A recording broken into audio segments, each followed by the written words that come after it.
And good afternoon, good evening, wherever you are in these United States. It is Sunday, October 30th, 2022. This is Bethea's Byte Reloaded, your home for news, debates, opinion. I done messed up my slogan. Let me try that again. News, opinions, debates, your voice, and justice served. I'm Ernest Bethea, the last outlaw. Thank you for joining me this evening. And we've got six stories. That's right, six to go with. And we're gonna kick things off right now.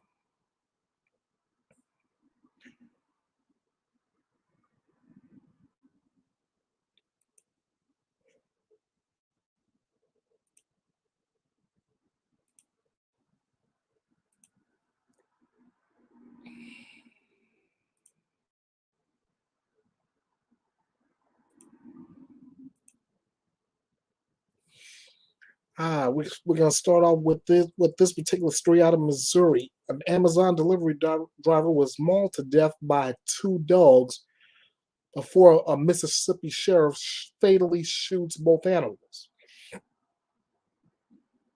The driver, who has not been publicly identified, was allegedly mauled last Monday night outside of a home in Excelsior Springs, Missouri, which is about 30 miles north of Kansas City. Deputies were called to the scene after neighbors alerted authorities that the Amazon van was running and parked on the street for hours. It was running with the windows down and the lights on, according to Ray County Sheriff Scott Childers to People magazine.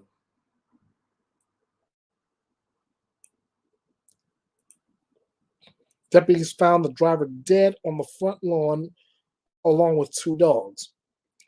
We can tell by looking at the victim's body he had a ton of trauma that would be consistent with canine bites all over his body.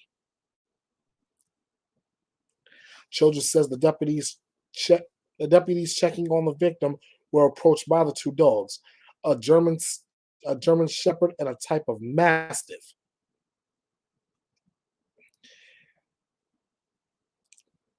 They were growling, he says. It was showing its teeth. It was taking a stance as if it was going to attack, so my deputy had to push it away. Once and the dog came back in a more aggressive manner. So at that point, he shot the Mastiff. And we have a link to got a link here to the story, so we're gonna set you guys up for that in just a brief second.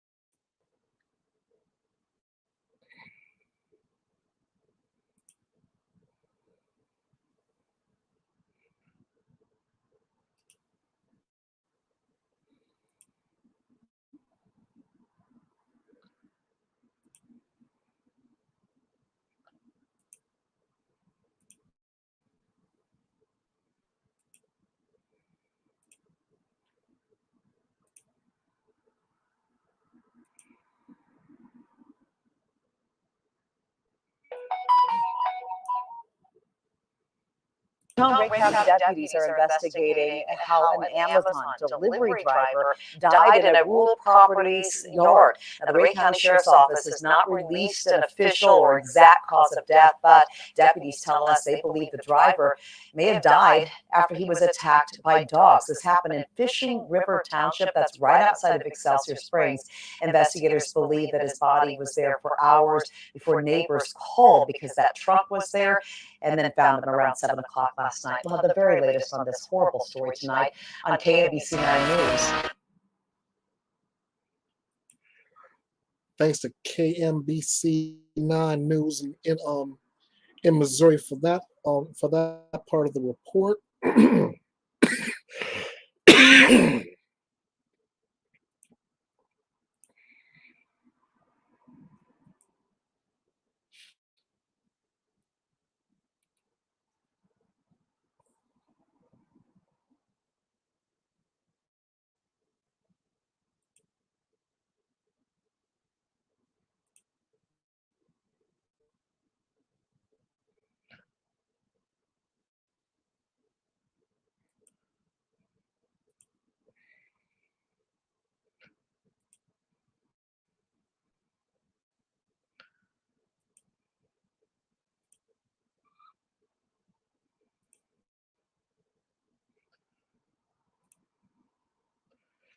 The article continues that the dogs ran inside the home where both were fatally shot.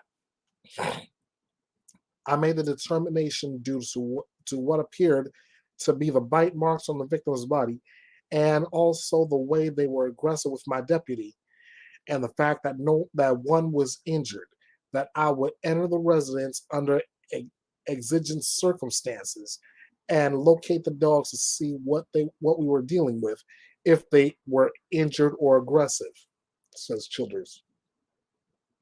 He also said the dogs were aggressive, and at that point, I made the determination to shoot both of them.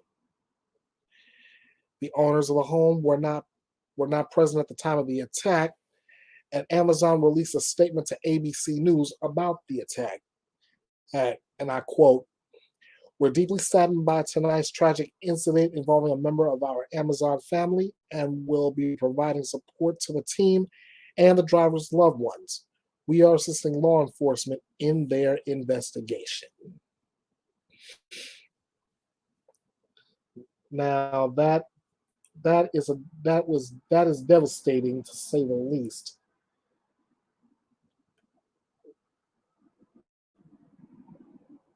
One good thing can be said that please don't take it the wrong way. Please don't take it the wrong way, but it is a good thing that those dogs were shot, because who knows who they could have attacked and injured, or worse, mauled to death next. And believe me, I'm not somebody who's a proponent for shooting dogs unless it's necessary. And right then, it was very necessary.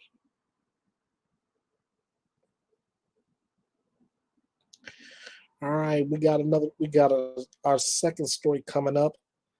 Yeah, yeah. This one out of my old stomping grounds, New York City.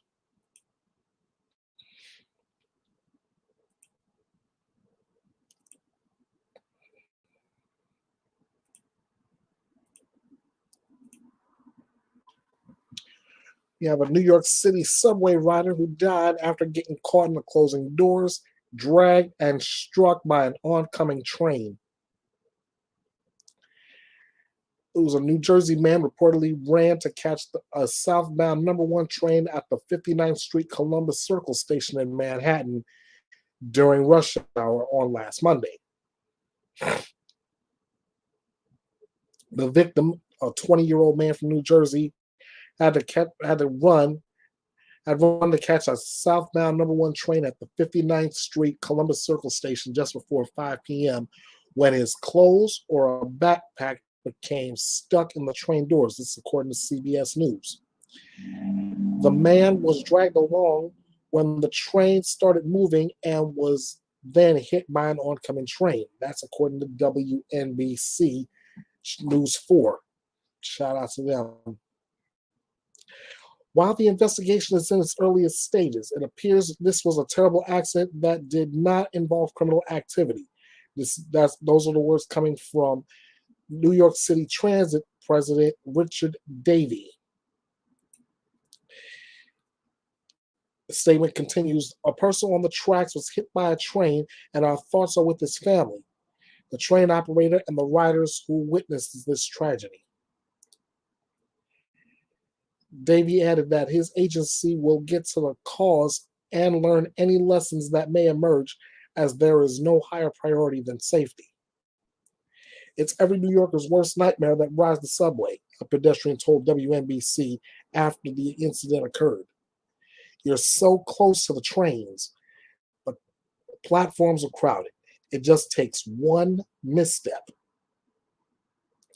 While Davey emphasized that the tragedy did not appear to involve criminal activity, Monday's rush hour incident follows two others in New York City where subway riders were knocked onto the train tracks. On Friday, a man pushed a rider off the platform and onto the tracks at the Wyckoff Avenue Myrtle Avenue station. That's according to CNN. And on last Sunday, an elderly man was punched in the back of the head at a Bronx subway station, causing him to fall on the tracks. Neither rider were hurt. Neither rider were hit by trains, but sustained injuries. Again, that's according to CNN. The NBC News report identifies the victim. 37-year-old Marcus Bryant was exiting a northbound Q's train at East 16th Street and Avenue M in Brooklyn on Wednesday when his clothes became caught in the subway doors, according to the New York City Police Department. He was then dragged onto the tracks as the train pulled away from the station, where he was hit by a second train. The Metropolitan Transportation Authority, or MTA, announced delayed Q train service at the station early Thursday as emergency services responded to a person hit by a train. The incident occurred at about 11:53 local time on Wednesday, police said. Bryant was then transported to a nearby Maimonides Medical Center, where he died on Thursday. Transit President Richard Davey disputed the police account. He said that he told reporters that it remains unclear how Bryant got stuck between the train and the platform. This was not a door incident. MTA employees who were involved have been questioned and are following agency protocol that requires drug and alcohol testing following such an incident. And that's according to NBC New York, WNBC News 4. I was born and raised in New York, ladies and gentlemen. And one thing I can tell you for sure, when they tell you to stand clear of the closing doors, they definitely mean that. That they always tell you where you are, where you're going, where the next stop is, and stand clear of the closing doors. That means if you're gonna get in. Make sure all of you are in, and make sure you are clear of the closing doors before something else bad happens to you.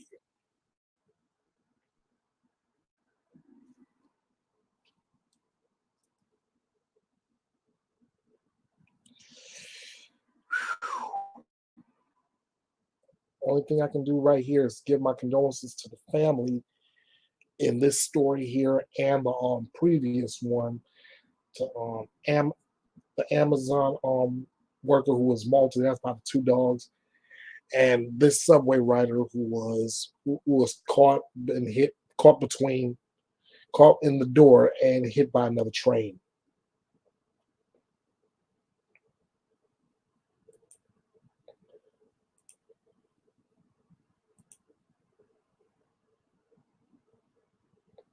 Moving right along.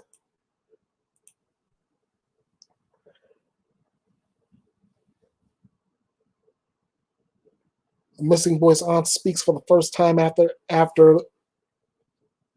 a teacher allegedly hid the boy for 2 years. 61-year-old teacher Olga Castillo Olivares is accused of hiding Michael Ramirez. Here's that story. The aunt of a formerly missing California teen is speaking out and says she feels robbed of the last 2 years. Michael Ramirez was just 15 when he was last seen at his Rancho Cordova home on May 18th of 2020, when he left after having an argument with his aunt and uncle about their house rules. According to the sheriff's office, the family reported him missing on June 9th, 2020. 2 years later, on March 11, 2022, Ramirez returned home without any explanation or reason. He told his family that he was staying at a friend's house for 2 years. The friend's mother was 61-year-old Olga Castillo Olivares. Authorities arrested Olivares, who is an employee at the Alice Burney Waldorf-inspired K-8 school, and charged her with detention of a minor with the intent to conceal from her parents and contributing to the delinquency of a minor. In an interview with local station KCRA, Ramirez's aunt talked about her family's anguish after his disappearance. You think the worst. You think the absolute worst, Kat Smith, one of the teen's legal guardians, told the station. We felt so robbed of all this time with him. You can't just hide someone's kid and think that's okay.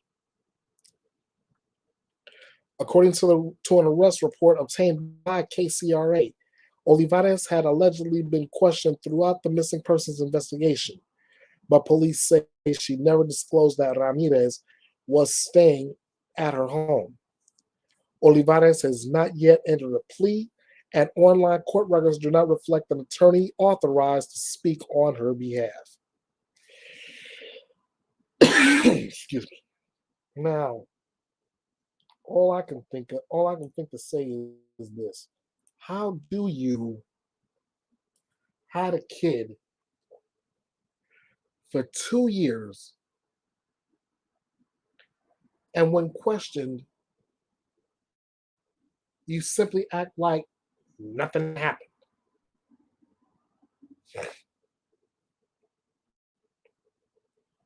I don't get it. I just don't get it. I hope whenever they figure it out, I hope when they figure it out, they'll do the right thing, and hopefully this woman will land right where she is now, but for a longer period of time behind bars. Well, three down, three to go before I start hitting the missing persons blotter.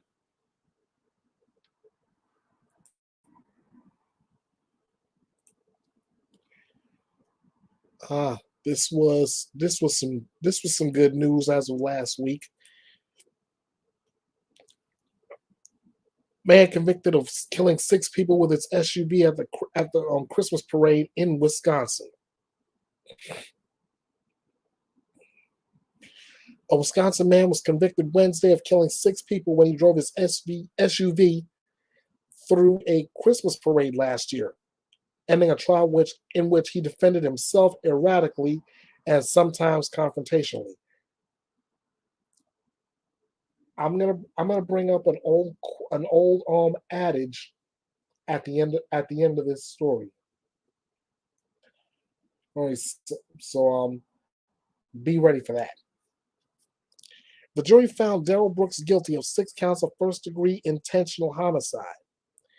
He faces a mandatory life sentence on each count. Yikes. The jury got the case last Tuesday, and deliberated for a total of 3 hours and 15 minutes into Wednesday morning before announcing they had reached a verdict. Brooks faced a total of 76 charges, with the mayhem last November in Waukesha in suburban Milwaukee. Waukesha County District Attorney Susan Opper focused on Brooks' intent during her closing arguments Tuesday as Brooks' month-long trial wound down. His failure to stop after hitting the first person in the parade shows he intended to kill people, she said. And here's our convicted murderer 6 times over. Just stop driving. That's it. It's really that simple.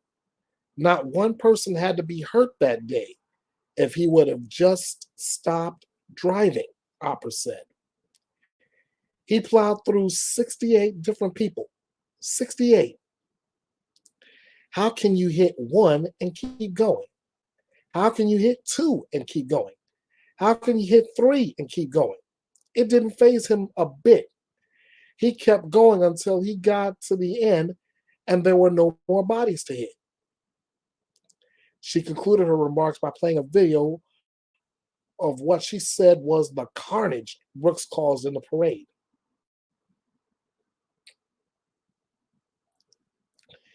The live stream the Associated Press has been using to view the trial proceedings did not pan to the video, but Judge Jennifer Duro appeared to wince at one point while viewing it, and Deputy District Attorney Leslie Bowes appeared to choke back tears. Brooks initially pled not guilty by reason of mental disease, but withdrew the plea in September without explanation. Just days before his trial began October 3rd, he dismissed his public defenders and elected to represent himself. He has spent every day of the trial arguing with Duro, refusing to recognize his own name and insisting the state has no jurisdiction over him. Multiple times, the judge has had bailiffs move him to another courtroom where he could watch the proceedings via video, but she could mute his microphone when he became disruptive. The judge allowed him to give his closing arguments to the jury in person on Tuesday. He tried to argue that the SUV had been recalled due to a throttle malfunction. After Opera objected, a Wisconsin State Patrol vehicle inspector testified earlier in the trial that the vehicle was in good working order, including the brakes. He suggested the driver might have panicked. He noted that some witnesses testified they heard the SUV's horn honking. He didn't quite acknowledge he was the driver, but said that at night, when he's alone in his cell, he often asks questions how this happened. But he has never asked himself if this was intentional because he knows it wasn't. He didn't explain what he was referring to with the word this. Throughout this year, I've been called a lot of things, Brooks said. And to be fair, I am a lot of things. A murderer is not one of them. You need to look in the mirror, Mr. Brooks, Opera said during her rebuttal. Your actions are that of a murderer. Prosecutors allege Brooks got into a fight with his ex-girlfriend on the streets of Waukesha as the parade was starting November 21st. Fled in his SUV and drove it into the parade. Opera told the jury that she doesn't know why Brooks entered the parade other than he was enraged. In addition to the homicide counts, he faces 61 counts of reckless endangerment. Each homicide count carries a mandatory life sentence. Each reckless endangerment count carries a maximum sentence of 17 and a half years in prison. Days after the deadly parade crash, the husband of one of the women killed learned from a medical examiner that she had previously undiagnosed uterine cancer. I was happy to hear that I could at least give my children the thought that maybe a lot of suffering was avoided, John told this morning's lead national correspondent, David Begnaud, in November. At least give my children a thought that, well, maybe God took her so she didn't have to suffer.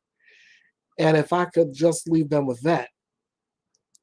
His wife, Jane, was one of the 6 people killed when Brooks plowed his SUV into the crowd. She was 52 years of age. We were a team. That was my partner. I don't know if I'm not capable of doing all this by myself, he said. I needed her.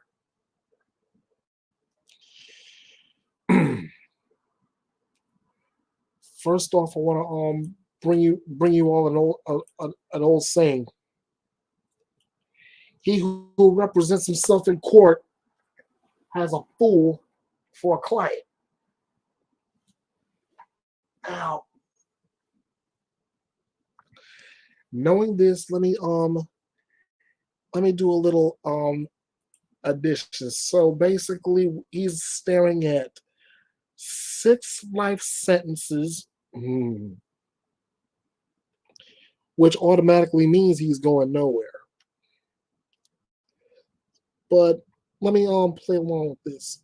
61 counts times 17 and a half years for each, and Yeah. Woo-wee.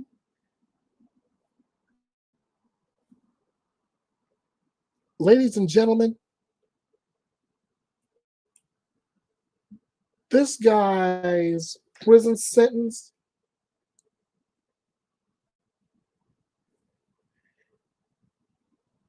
I'm gonna I'm gonna say this, and I'm gonna be as blunt as possible. And I'm gonna be so blunt, I may end up quoting Steve Wilkos in this. Daryl Brooks is literally and figuratively going to rot in hell. What do I mean? We already know that he's looking at 6 mandatory life sentences. And we all know you only have one life to live, right?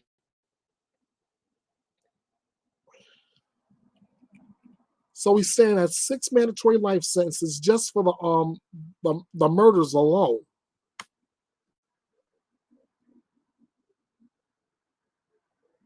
Tack on another 1,067.5 years for the reckless endangerment counts. Now, yeah, 6 mandatory life sentences plus another 1,000 years and change on that. The dude is gonna rot. He's going nowhere.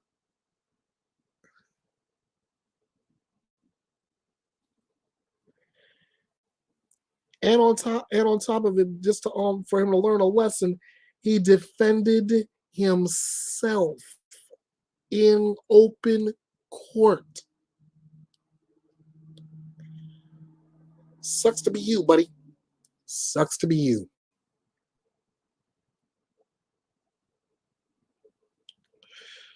Oh man. We had some disheartening news earlier in the week as well.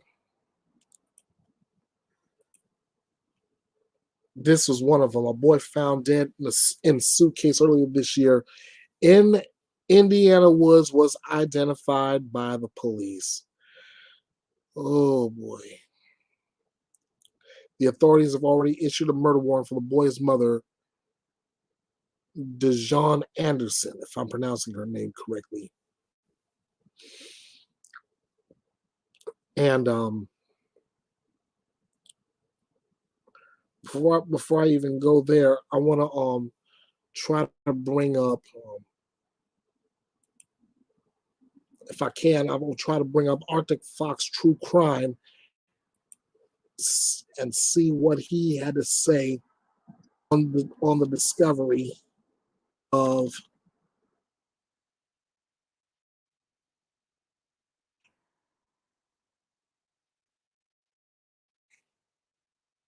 this young man being identified. And yeah, like I said, it's disheartening because I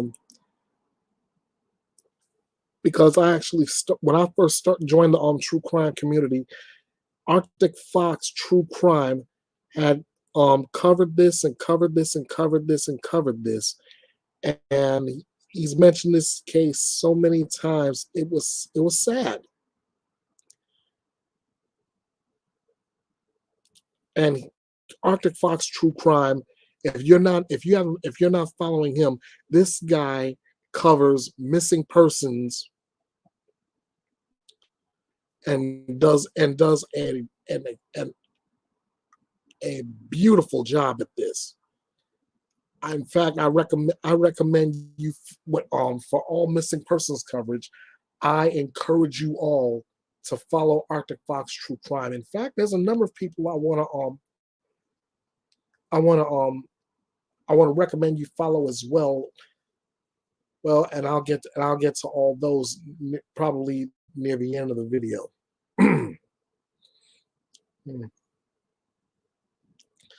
uh, man,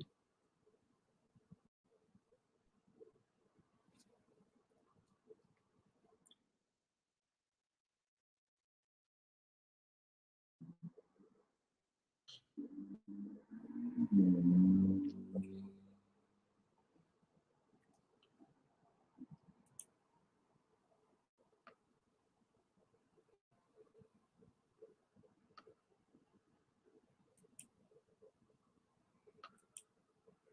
right. This is from 4 days ago, courtesy of Arctic Fox True Crime. And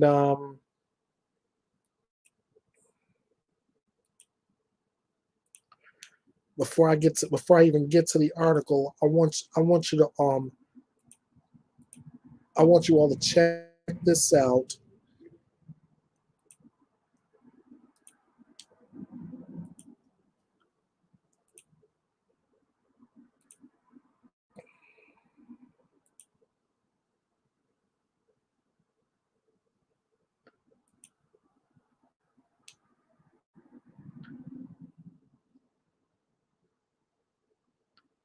What is going on, YouTube? This is Arctic Fox. Welcome back to the channel. I did a live covering the identification of the boy in the suitcase out of Indiana earlier, but I wanted to come back on here because there's been more information come to light around the details of how they identified the boy and everything, and I wanted to come on and bring that information to you. So, the Indiana State Police have identified the boy who was found dead months ago in a suitcase and named his mother as a suspected killer. For those of you that missed the live earlier, the body of Tyler Jordan of Atlanta was found in the Washington County woods on April the 16th by a resident. He had never been reported missing, and police say his mother, Dejuan Anderson, 37 years old, is charged with his murder and is currently on the run. She's also charged with neglect of a dependent resulting in death and also of obstruction of justice.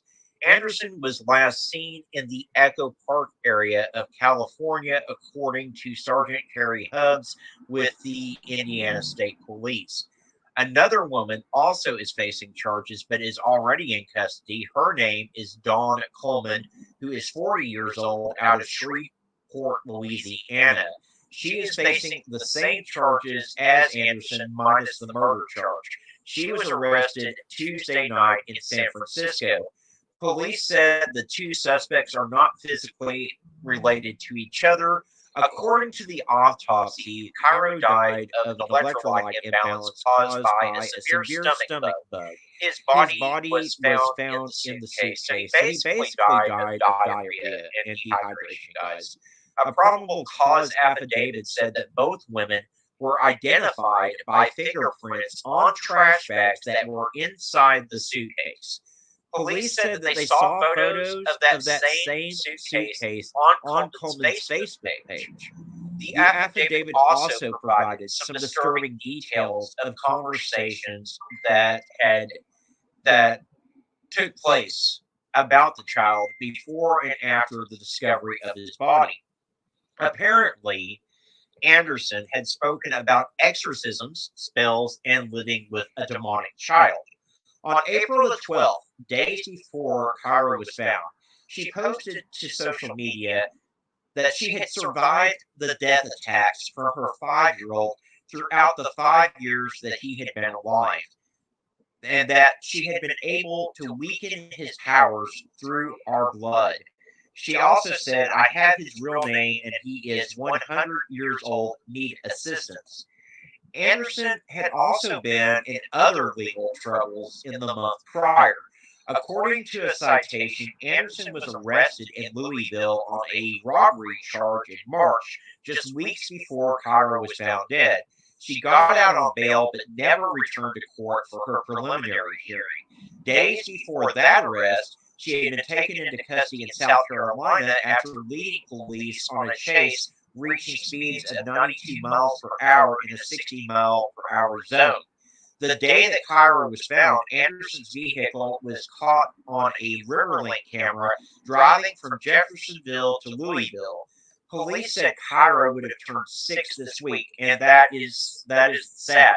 His father was actually made aware of this identification on Kyra's 6th birthday.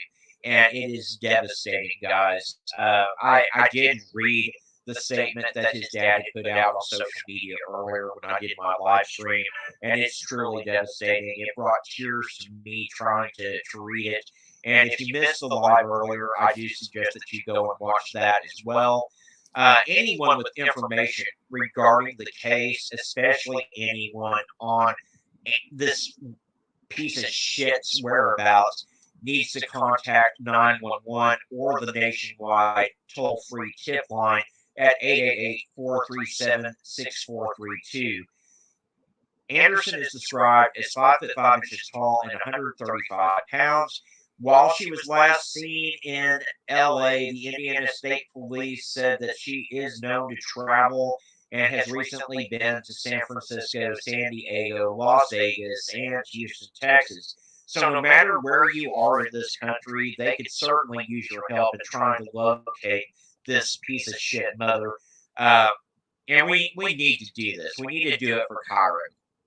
Police said that obviously Cairo's father was contacted, and we know that. Again, I read his statement earlier. I am going to go ahead and bring his statement back up so I can read that to you guys, because it is very devastating. And this father, I can't even begin to imagine what he's going through. He had actually been following the case of the boy in the suitcase on social media and on CNN. And so, gosh, for him to find out on his child's 6th birthday that that this is that his child was the child in the suitcase on the story that he had been following all this time, I can't even begin to put myself in his shoes and feel the heartache that he is feeling right now. This is his statement. He said, and I'm going to just go ahead and bring it up on your screen. Just bear with me here. But yeah, it's devastating, guys. It is completely heartbreaking, this statement that the dad put out. Let's see here.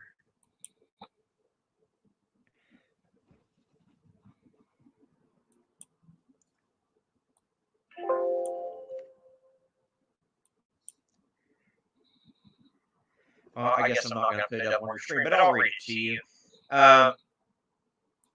Just bear with me for 1 second here.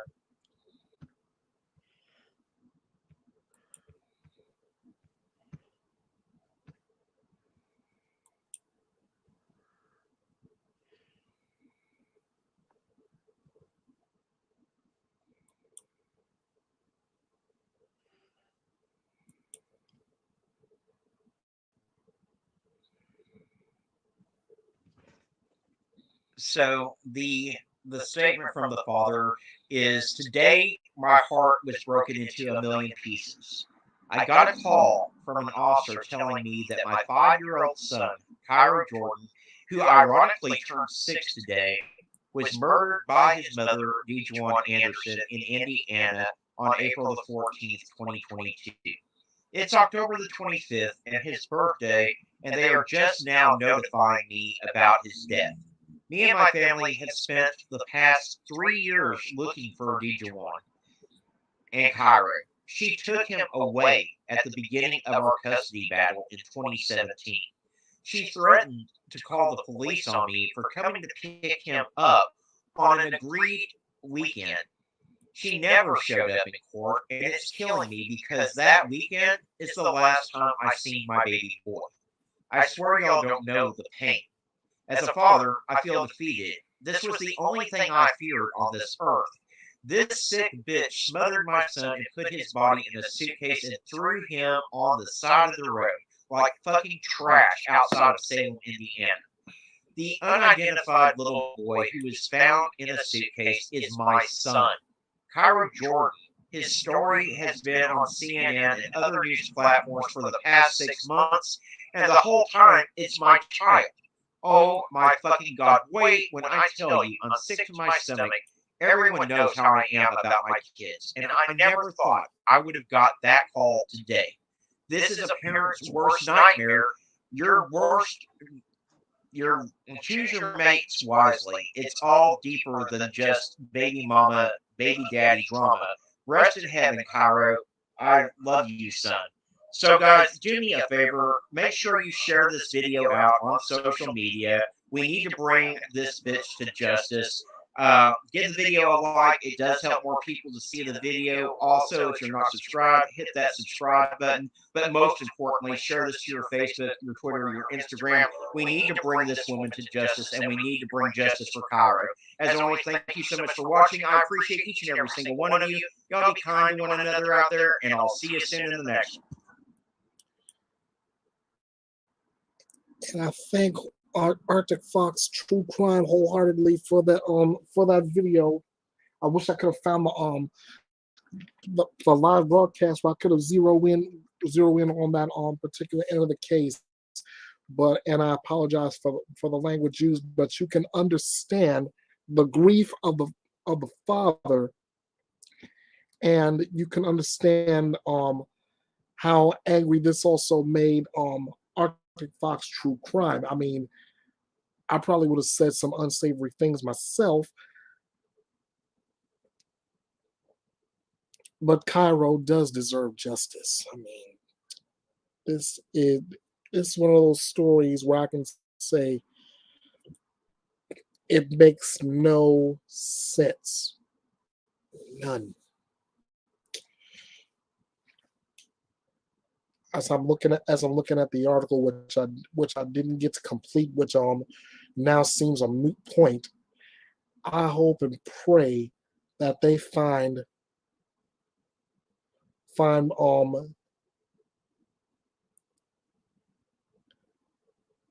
Dejuani Anderson and put this monster right where she belongs. I've said it time and time again that any so-called parent that would murder their child, that would harm their child, and think nothing else of that child, they're not parents. They're monsters. And here Bethea's Byte Reloaded, I'm in the business of calling out monsters. So Dejuani Anderson, your name has been called. Justice will come, and you're going to be right where you belong, right behind bars. Count on it. And speaking of somebody else who belongs behind bars, our last story in this fully reloaded edition of Bethea's Byte Reloaded.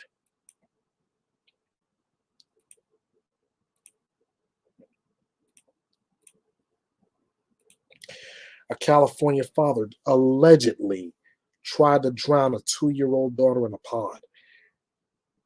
Now, before I even get into this article,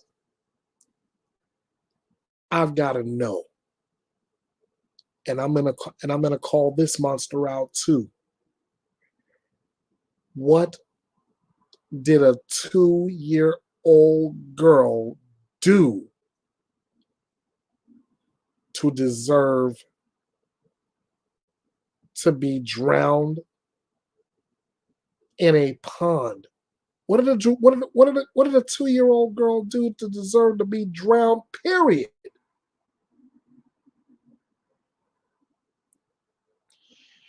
Timothy Ryan Shipman was arrested on last Tuesday. Good.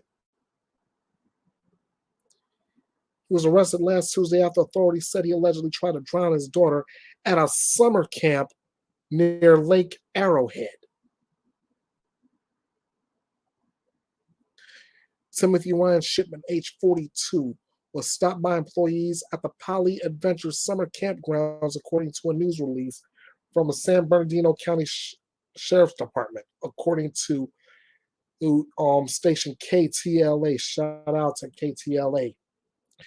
San Bernardino man had apparently lied in order to gain access to the secured area off Highway 18 in Running Springs, which is about 5 miles southeast of Lake Arrowhead, according to authorities. People magazine reached out to the San Bernardino County Sheriff's Department for additional details. Deputies responded to the incident around noon at the camp, according to the Los Angeles Times, where the man allegedly locked his 5-year-old son in his vehicle, then tried to drown his daughter. Shipman and both children were transported to the hospital with injuries that were not immediately made clear.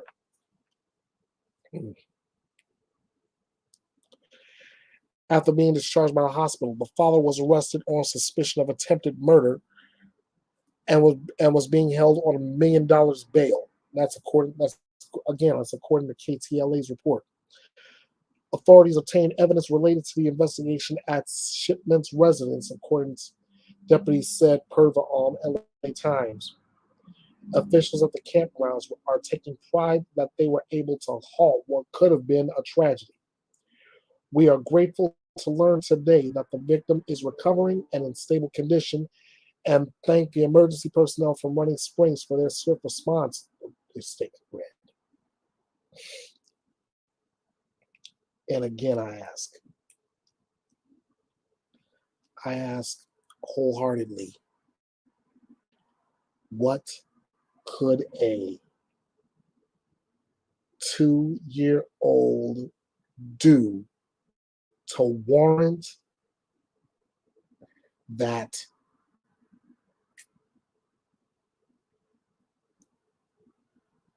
you try to drown her in a pond? I mean, seriously, what could she have done? And on top of it, you locked your 5-year-old son in the car while you attempted to take your daughter's life? Timothy Ray Shipman, you are a monster. You're not a father. You lost that when you attempted to drown your daughter in a pond at a summer camp. You're not a man in my eyes. You're a monster. Monsters deserve to be in cages. But in your case, and in the case before that, did Juwani Anderson? Yeah, I'm calling both of you monsters out, and as I love to say, you both deserve to be buried under the prison that the two of you are going to be locked up in. And yes, that's exactly what's going to happen. Justice will come for Cairo. Justice will come for the 2-year-old girl.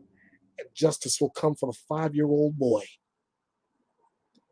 And you two deserve to be on the business end of it. Buried under the prison.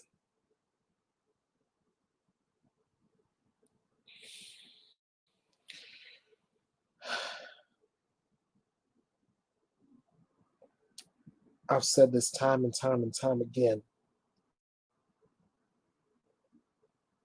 to these parents who want to harm their child. Think about it for a minute. If you don't want the child, give them up to somebody who will do the things you don't want to do.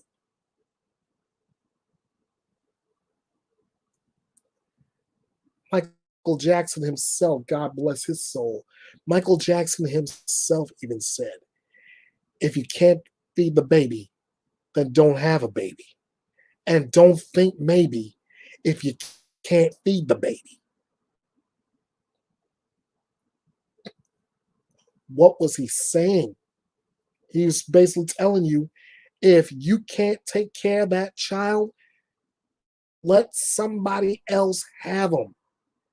If you can, and before you even think about having a baby, if you can't take care of a baby, don't do it.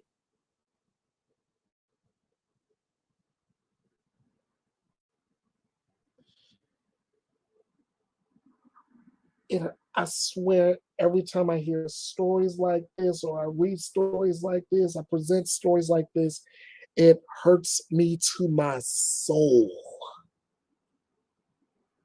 Which is why I keep saying that I'm in the business of that I'm in the business of calling monsters out. Which is why I had no problem in calling out Dejawani Anderson. This is why I have no problem calling out Timothy Ray Shipman. They're monsters. They deserve to have their names called out. They're already behind bars.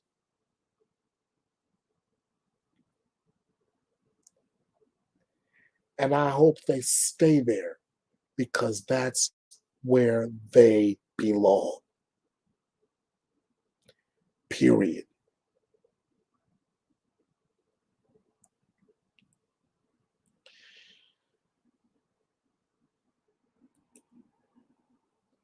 I want to wrap this up by sending shouts out to at least 4 channels